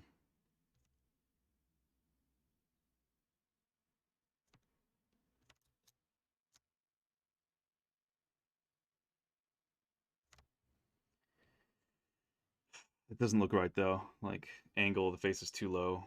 It definitely feels like it's just compressed down, but it's not like rotated far down. It's just looking down so much. It's not like the whole head is because we see so much of the face. You know, it's definitely not rotated that far.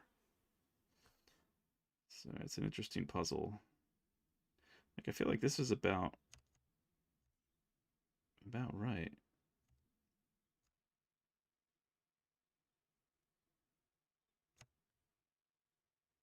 Yeah, that hair. I'm guessing maybe it's just pressed up against the pillar. I don't know.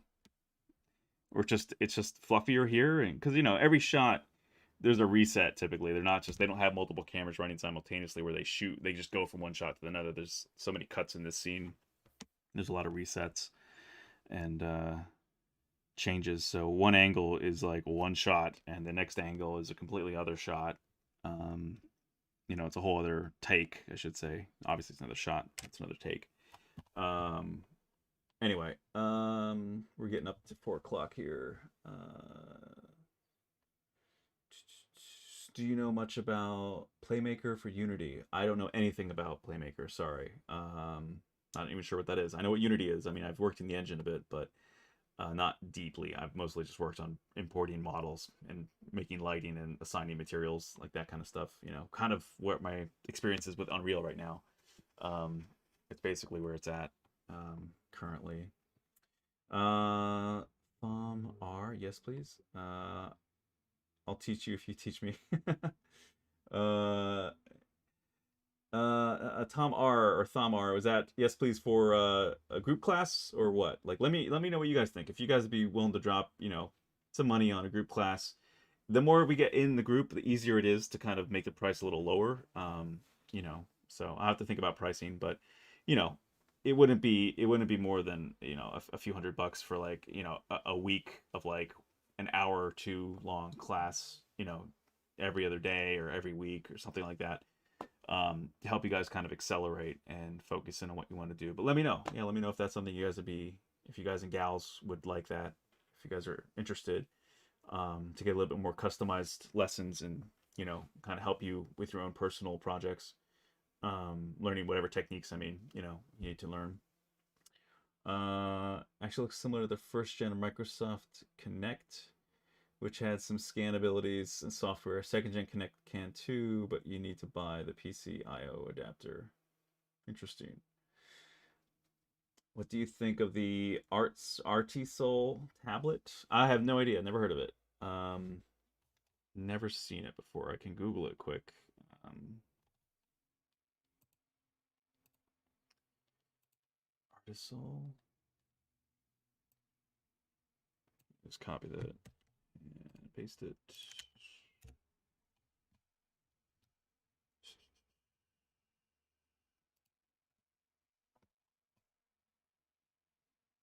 Artisul. Okay, so Artisul. It's 15.6 pen display, graphics drawing monitor with stand, battery free pen support. On the outside, it sounds like it's competition for a Wacom Cintiq. Interesting. I haven't even heard of it, and I haven't used it. Um, but yeah, it has the same general setup as you would for a Cintiq, for a portable Cintiq. Um,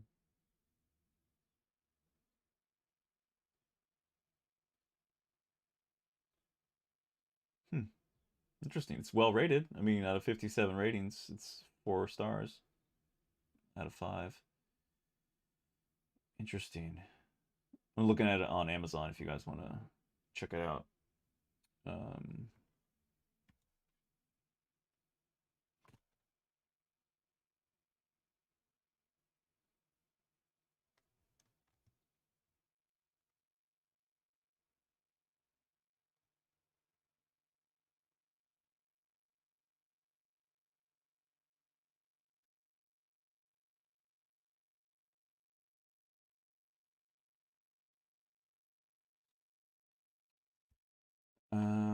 yeah, I mean, it looks cool. I have no idea what it's like to really work with it.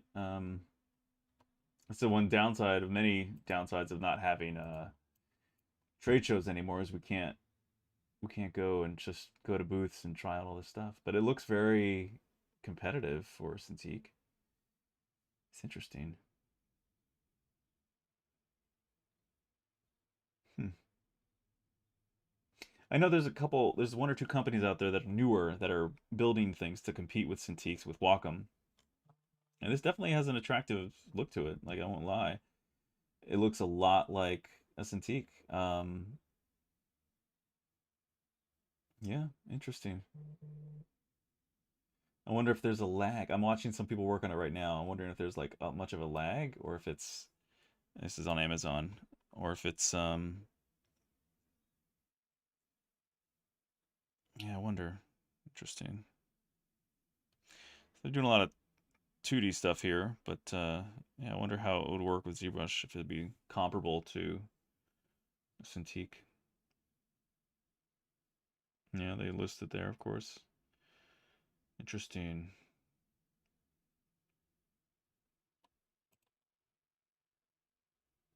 Hmm. Yeah, I don't know.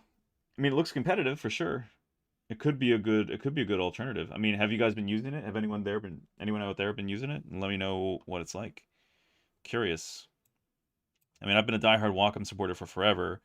And granted, this is a Mobile Studio Pro, so I disconnect this from my computer and I can still go work on the couch with just this. But I actually loaned out my other companion, which I use just as a Cintiq on my computer, to a buddy of mine, and he's got to bring it back soon. But yeah, it's making me wonder about like I wonder if that would be a nice alternative to use here. I don't know. Because I really just need a Cintiq here. I don't need a Mobile Studio Pro on the desk, obviously, because that's where I like to use it to work on the couch or elsewhere. But yeah, interesting. Hmm.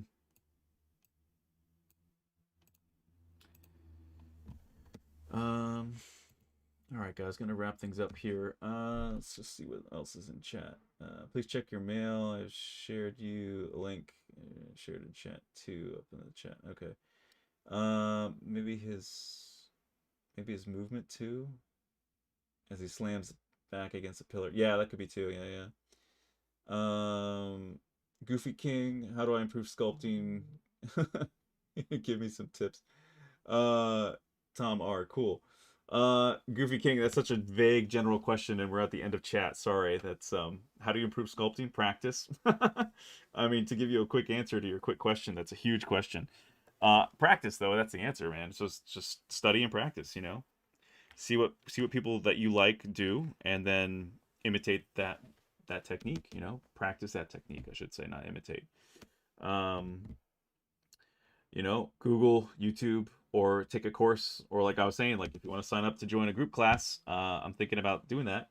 But like I said, it's going to be personalized. It's not going to be recorded. It's not going to be, and I will know everyone who's in the class. So if anyone records it, I'll know who to sue.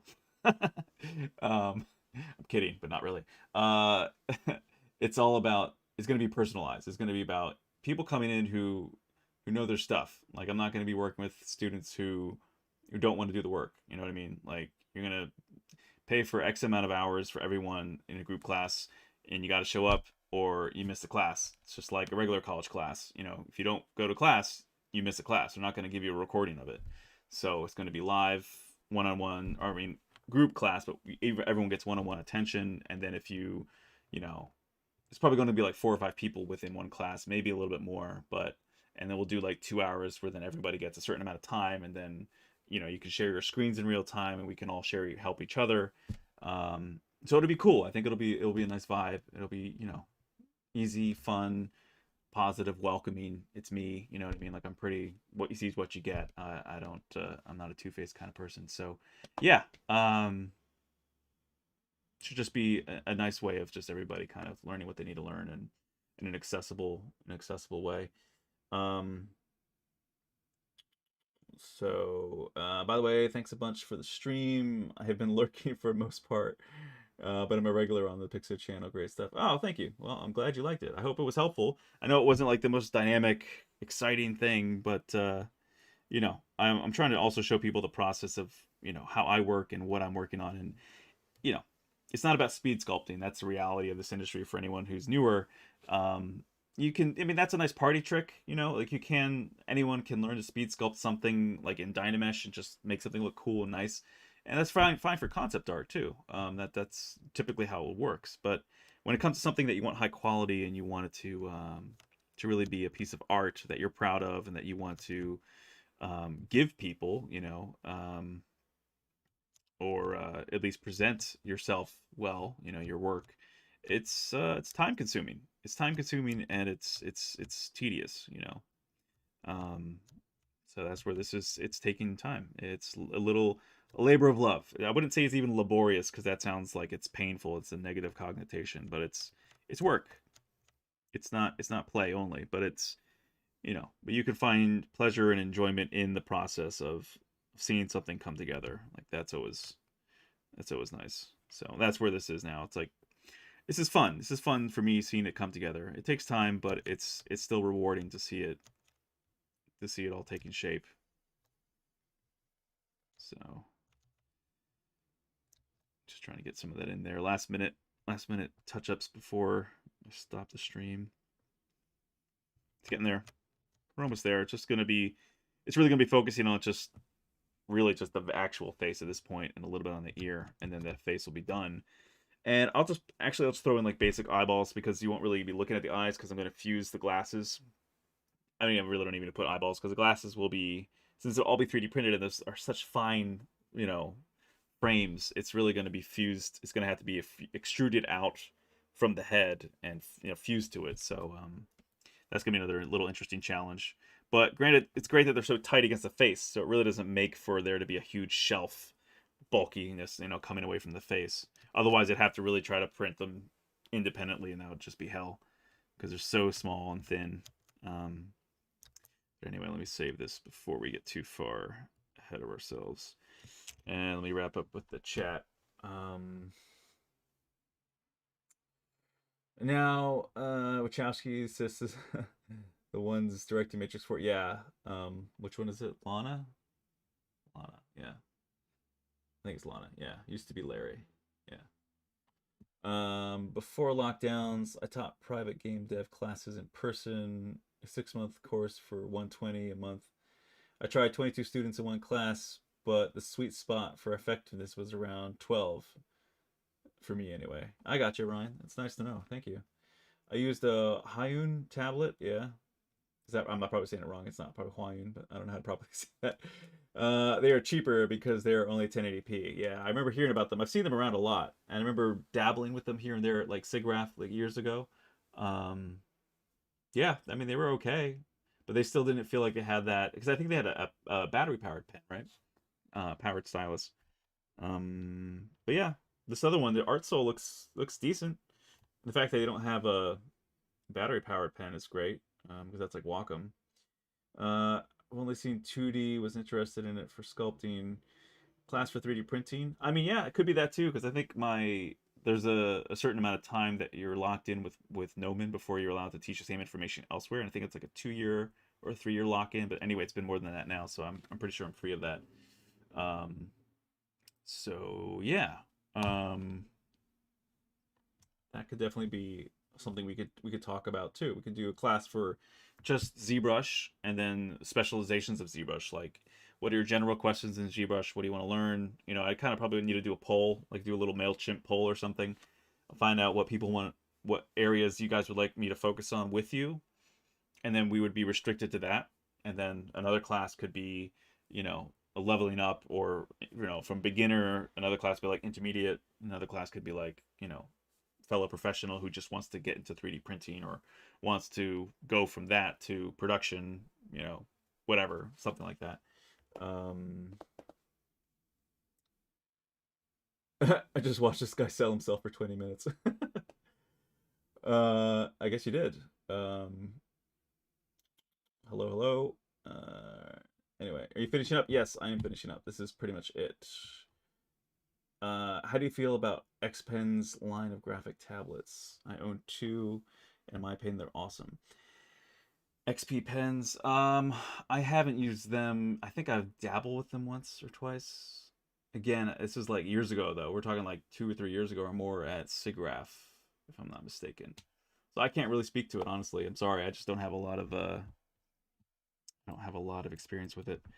But anyway, everybody, thanks for coming by. Thank you for all the questions and kind words. I appreciate it. Hope you enjoyed the stream. If you didn't, oh well. It was free, so you get what you pay for. Anyway, if anyone has any questions, though, in general, I'm going to be figuring out an outline for this group class. That will be small, be very small, because I don't want to do what other people do. I'm not going to take a ton of people's money and then not give them what they really like, or also not on my end have it stolen, have it pirated, and just have everybody steal it and share it. Like, I'm kind of sick of that. So yeah, figure out a new method of doing this where it's just it's all of us, few of us together, one-on-one. But yeah, so this is my email if you guys want to email me. It's daniel@linearts.com. If you want to follow up on Instagram, want to follow me on there, that's great. I need to start posting more of my art on there again, because I've just been posting a lot of like, hey, I'm going live at this time on this site, and it's kind of annoying, I know. So it's going to be more than ads. I got to be better about posting more stuff. Twitter, same thing. I think we have the right way to do this.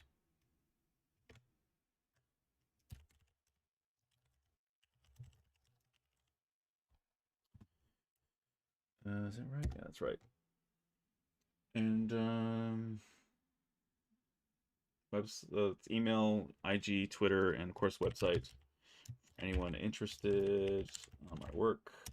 I have an art station as well. It's the same thing, Daniel Line Arts, but I don't update it a lot just because, I don't know, Twitter, IG, my site, Facebook, even though I use Facebook mostly just for friends at this point, but it's just so much to maintain. I don't know. I should probably get better with art station too, but honestly, I just get tired of so much social media. I'm becoming more anti-social media. But anyway, guys, it's been fun. But if teachings are personalized, why would people share it? Yeah, that's the thing, though. That's true. That's true. That's a good point, actually, Comics Legend. If it's very personalized, it would not be. But still, there are people who would just create a collection of. There would be like they start putting it out there and making a collection of them. I don't know.